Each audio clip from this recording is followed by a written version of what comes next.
Welcome to Truth for Life with Alistair Begg.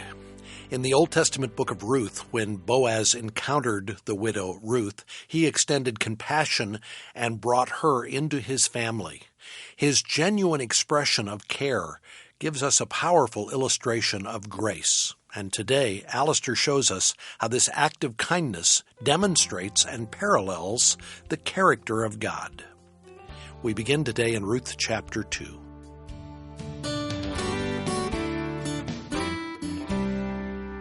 Now, what I want to do is just give you three phrases to summarize the balance of the chapter. Verses 14 to 16, we might consider under the heading, All That She Wanted and More. Notice the invitation that is extended to her at verse 14. At mealtime, Boaz said to her, "Come over here and have some bread and dip it in the wine vinegar." It was a gracious invitation. We've learned in the past studies that the law had made provision for those whose circumstances was as Ruth's. But the law was given within the framework of God's covenant care. Therefore, for the law to be applied, demanded that the application of the law be made in such a way as to reinforce the character of a covenant-keeping God. He had revealed himself as one who, quotes, executes justice for the fatherless and the widows, who loves the foreigners and gives them clothing. This is how God has revealed himself in the Word. Then he gives his law to his people, not in order that they might become legalists, but by their obedience to his law, they might display his character. So that as Boaz takes up the instruction of the Old Testament and puts, if you like, hands and feet to it, this girl Ruth discovers the heart of God in the hands of Boaz. And Boaz is a wonderful example of God's grace. As you look at him operating here, there is no sense in the scene of him operating on the basis of some grudging legalistic servitude to the demands of the law. Oh, well, I've got a foreigner here, and it says, in the law that you're supposed to look after them, so I suppose I'll have to look after her. No, you find in him just the overflowing generosity of someone who has discovered who God is and has discovered that he has been entrusted with the provision of making this God known. Listen. How does an invisible God become visible to the 21st century? By the hands and the hearts of those who declare themselves to be members of his covenant family. How does the 21st century meet God? The invisible God becomes visible in the care of his people. If you doubt that, go back and read 1 John. So the invitation was a gracious invitation, and it was a generous invitation. Now again, just try and get your head into this. Here's a girl who leaves in the morning. She says to her mother-in-law, "I think I'll go and see if I can scrape something up in the fields." And it's only the early afternoon, and look at her. She looks like she's a member of the group. She looks like she's been there forever. What a wonderful picture of grace and generosity. It's the way it ought to be in the church. Someone says, "I think I'll go and see if God is around. I think I'll go and try church. I think I'll go and find out what it's about." And there ought to be a sense in which by the early afternoon they have been gathered up in the company of the faithful because of the kindness and the generosity and the expressions of God's covenant care. Oh, would that it might be so in increasing measure. When the widow and the poor and the homeless and the bitter decide to go in search of this God. And she received the roasted grain from his hands. And she ate until she was satisfied. And in verse 14, she even had some left over for what you colonial types call a doggy bag. This is one of the early doggy bags of the Bible as far as I can see. She said, somebody came to her and said, "Would you like a doggy bag for that?" And she said, "Yes, I would. I'm not sure what it is, but I will have one." She ate all she wanted, and she had some left over. There's just this wonderful sense of generosity and grace, isn't there? So the invitation was gracious. The invitation was generous. And I would like you to notice that the invitation crossed economic, social, and racial lines. The invitation crossed economic, social, and racial lines. Boaz ate with the harvesters, and he made them happy by his company. He could have eaten by himself and found his happiness in his isolation, but he ate with them and found contentment in their satisfaction. He makes provision for this foreign girl and serves as a bridge into the company of these strangers. There's a great commonality in that picture there, isn't there? Come here, have some bread and dip it in the wine vinegar. And you always get a picture that it's a kind of the thing where you dip those things in. Fondue, yes. It's like a fondue meal. That there is a commonality to it. There's a communion in it. They're not separated from one another, but they're actually participating in the very same thing. He's the bridge that says, I know you come from a foreign place, but you're part of us now. Under the shadow of God's wings you have come to dwell. I heard what you said for Naomi and so on. Now come here and join with us. So she's a foreigner, she's an alien, she's a stranger. She is from a completely different ethnic and racial background, but she's welcome as a result of the invitation of Boaz. If you turn to Deuteronomy chapter 7 for just a moment, I want to point something out to you. Deuteronomy chapter 7.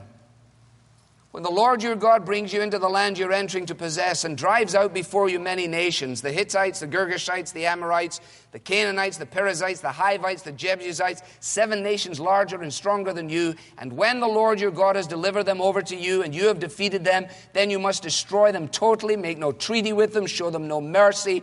Do not intermarry with them. Do not give your daughters to their sons or take their daughters for your sons. Now just stop there for a moment. It is that kind of passage of Scripture which historically has been used in support of apartheid. The notion being that somehow or another the people of God were defined in racial terms. But if you read the 4th verse, the concern was not racial, the concern was theological. The concern was religious. The reason that God did not want intermarriage was not because the races would be interwoven, which was not ultimately a concern, but was because the purity of monotheism would be eroded as a result of that. Therefore, the concern was not to take your daughters to their sons or their daughters for your sons. Why? For they will turn your sons away from following me to serve other gods. In other words, the reason for the prohibition of intermarriage was not race, it was religion.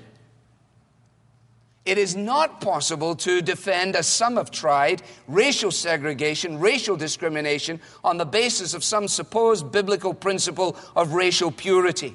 And indeed, the first principle of the whole idea of the Christian discussion of the question of race needs to be built on one significant statement in Acts chapter 17 and verse 26. When Paul, in speaking to the intelligentsia in Athens about the way in which God has created the universe, he says to them, and he says to them with great clarity, verse 26 of Acts 17, from one man he made every nation of men.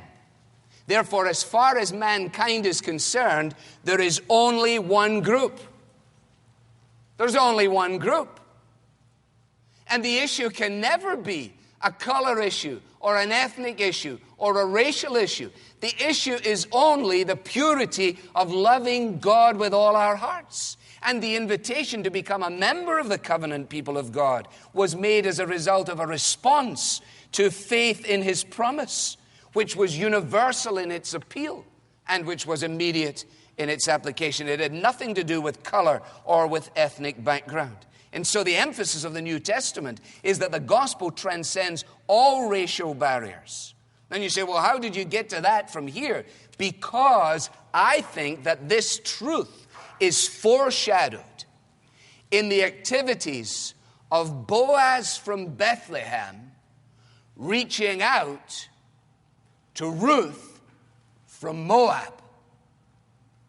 Otherwise, he is a violator, as we will see in chapter 3, of the very law of God, which demanded, apparently, the purity of race. It couldn't be. What was going to allow them to share the same life, to share the same bed, to share the same future? The awareness that they had been made one in the covenant love of God. And people say, well, the Bible, it's really got nothing very much in it at all, Well, we'll leave it there, shall we? It was a gracious invitation. It was a generous invitation. And it was an invitation that crossed social and economic and racial barriers. The provision that was given or granted was discovered by Ruth on the path of duty. Boaz gives orders in verse 15. If she gathers them on the sheaves, don't embarrass her. Pull out some stalks for her from the bundles and leave them for her to pick up, and don't rebuke her. What stopped him from actually just saying, hey, don't go back there this afternoon? You don't have to go back in there. You did a great job this morning. You're done with that. I like you. I'll give you some stuff to take home to Naomi. I'm the boss. I mean, it all comes to me in any case. Why didn't he do that? Well, we don't actually know. But presumably because if he had done so, he would have deprived her of a sense of accomplishment. He would have deprived himself of the wonder of watching this girl fulfill her strategy and complete her commitment. And he would have deprived her of the tremendous sense of achievement that would have been hers when she went back up the street carrying this phenomenal bundle. I mean, if somebody had given it to her, she said, well, they got it given to me. But when she gets home, she says, you know what? What a day. What a bundle. What a God under whose wings we have taken refuge. I think I can call you Naomi tonight. I don't need to call you Mara. The bitterness has been replaced with bounty. We may go out with weeping and then we return with joy, bringing in the sheaves. And our activities in making discovery of this provision were unhindered by rebukes or by embarrassments. You see the humanity of this. Now, guys, I'm sending Ruth back out there. Now, listen, don't embarrass her. Don't be doing any ethnic jokes. Okay? Don't be doing any of those Moabite jokes. Don't do that. It's not going to go over well. Don't do that. And don't make her feel bad if she starts fiddling around in the wrong places. In fact, in order to make it good for her, why don't you just pull some stuff out and let it drop? So in other words, he knew that the law demanded that he shouldn't deal with the perimeter. But when the love of God fills a heart, that's not sufficient for Boaz, just to give people the dribs and drabs off the corners. He says, give her the stalks out of the very heart of it, you see. It's a wonderful picture. You need to ask yourself the question. Some of you are in the kind of work situation where on a routine basis new people come. Do you make them welcome? Do you take satisfaction in making a stranger feel comfortable? Or do you find it more pleasant to make your poor neighbors seem unhappy, at least for the first few days? Do you introduce them to others? Do you bring them into the core of things? Or do you just let them sit and find it all out for themselves? The Christian ought to be the first one to include.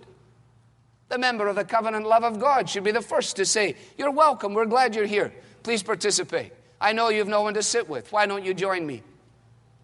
And yet, unless we're brave enough to stand against the tide, which is often perverse, we may find ourselves caught up in the wrong side of the equation, knowing what we ought to do and yet failing to do it.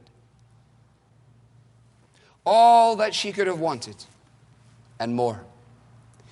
Now, we need to move on, and maybe we can't finish this, but verses 17 to 20, I put under the heading, non-stop kindness. Non-stop kindness. The opening sentence of verse 17, combined with the second half of verse 7, provides a further picture of Ruth as an industrious worker. You don't have any sense here. It says that she gleaned in the field until evening. There is no hint of her attempting to leave early on the strength of her boss's interest in her. Rather, she threshes out the barley. She separates the good stuff, the edible stuff, from the chaff. That makes her burden lighter, but scarcely could a burden have felt lighter as she was filled and thrilled with the prospect of sharing it with Naomi. She had put together, we're told, about an ephah. There's all kinds of commentaries about what the size of this is. It's 5 gallons, it's this, it's that. Frankly, I'm not sure what it is. But the best I found was that somebody said that it was a name that was given to a vessel large enough to carry an average-sized person. So if you imagine that an average-sized person is, let's say for the moment, 5'4", And you could fit them in a drum. It's like a fairly substantial garbage can full of this stuff. And this is what she'd managed to put together. The kind of stuff that she'd put together would have taken somebody half a month to do. But here, as a result of her industry, she was on her way home with a superabundance. She carried it back to town. And her mother-in-law was watching out the window. That's my paraphrase, verse 18. And she saw how much she had gathered. You can imagine her eyes popping out of her head as she sees dear Ruth coming up the road with this thing probably tied, around her forehead and then hanging down her back. A great gigantic burden. Pounds and pounds and pounds of the stuff. She'd gone off in the morning. I'm going to go and see if I can find favor. By the middle of the day, she's asking, why have I found favor?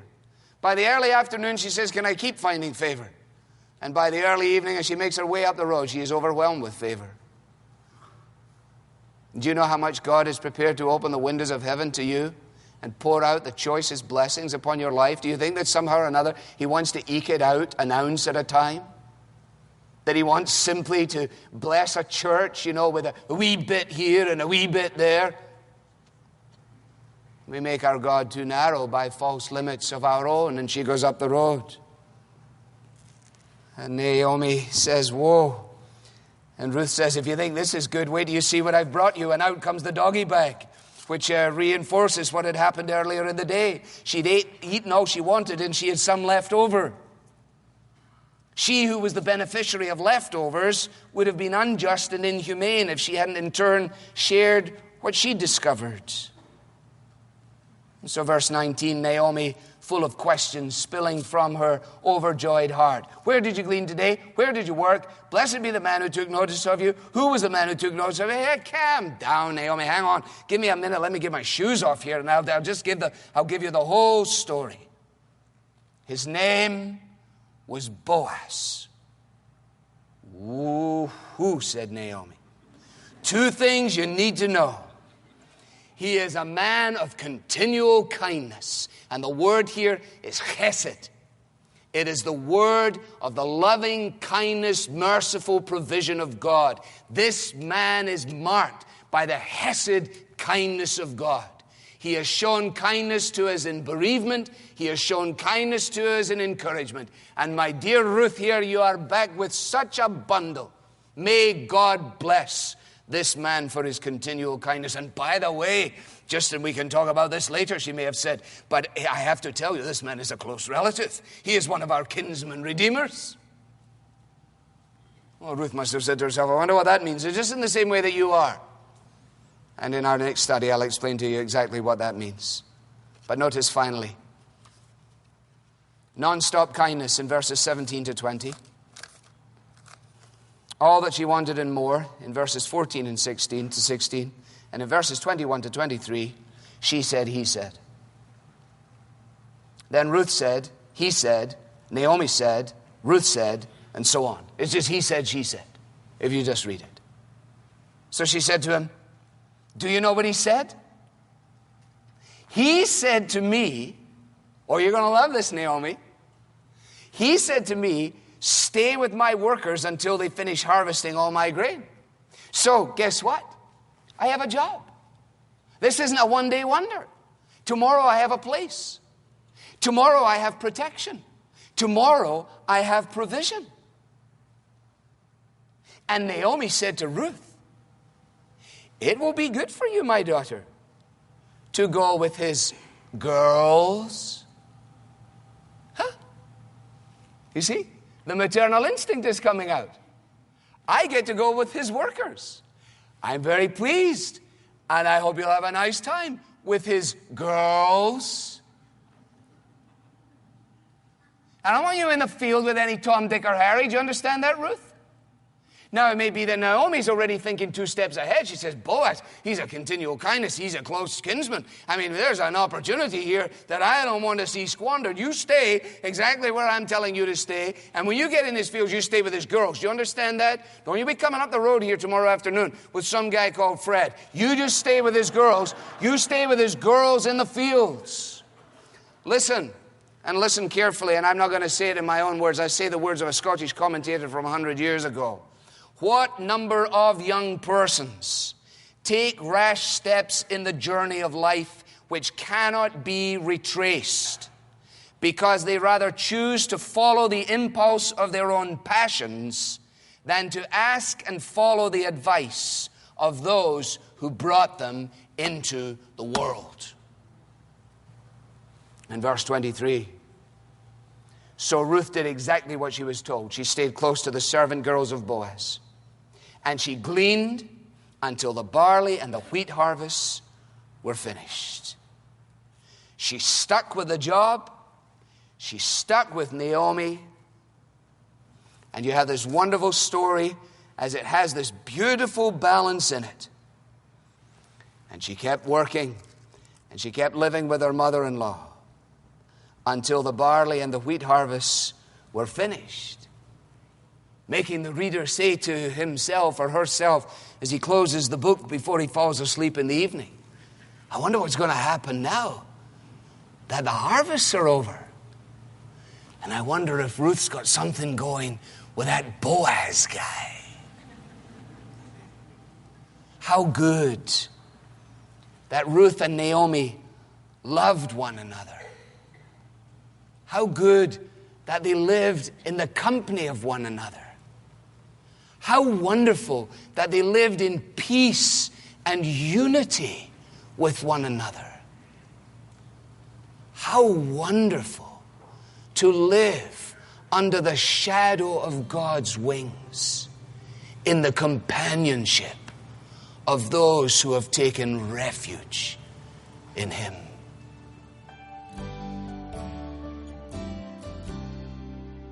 A beautiful story of love and care in a family. You're listening to Truth for Life, and Alistair Begg has titled today's message, Family Ties. Well, whether your children are grown and married or are still young, being part of a family is one of the great blessings that God provides us. But that blessing is not simply limited to your own children. Grandchildren and nieces and nephews, and of course, the family of God's church. These are all ways that God allows for us to invest in the next generation. And today we have a Truth for Life favorite we'd love to send to you, something you can share with young ones you know. It's a delightful book called My Big Book of Bible Stories. The author is Phil Smouse, and he brings a unique voice to storytelling, writing in a humorous rhyme style similar to Dr. Seuss. The book is filled with full-page colorful illustrations that are fun and perfect to hold the attention of preschool-age children. This is a book you'll want to include in your child's library or share with the Sunday school class at your church. We want to invite you to request a copy of My Big Book of Bible Stories as an expression of our thanks when you donate today to support this ministry. Truth for Life is entirely listener-funded, and your gift helps ensure more people will grow and benefit through the teaching they hear on this program. Give online at truthforlife.org/donate, and remember to request your copy of My Big Book of Bible Stories. If you prefer to call, our phone number is 888-588-7884. And if you're thinking ahead to summer, starting to make vacation plans, you might want to consider vacationing with Alistair. He'll be the guest speaker on a 7-day cruise to scenic Alaska. This cruise will depart out of Seattle on August 30th. The voyage will feature stops in Juneau, Sitka, and Ketchikan. Will provide unforgettable views of the Hubbard Glacier, the Tongass National Forest, and the snow-capped mountains along the coast. Alistair will be opening God's Word and teaching from the Bible throughout the journey. Find out more and reserve your tickets when you go online to deeperfaithcruise.com or by calling 855-565-5519. I'm Bob Lepine, hoping you can join us Wednesday as we learn how God works through all things, even tragedy, for the good of those who love Him and who are called according to His purpose. The Bible teaching of Alistair Begg is furnished by Truth for Life, where the learning is for living.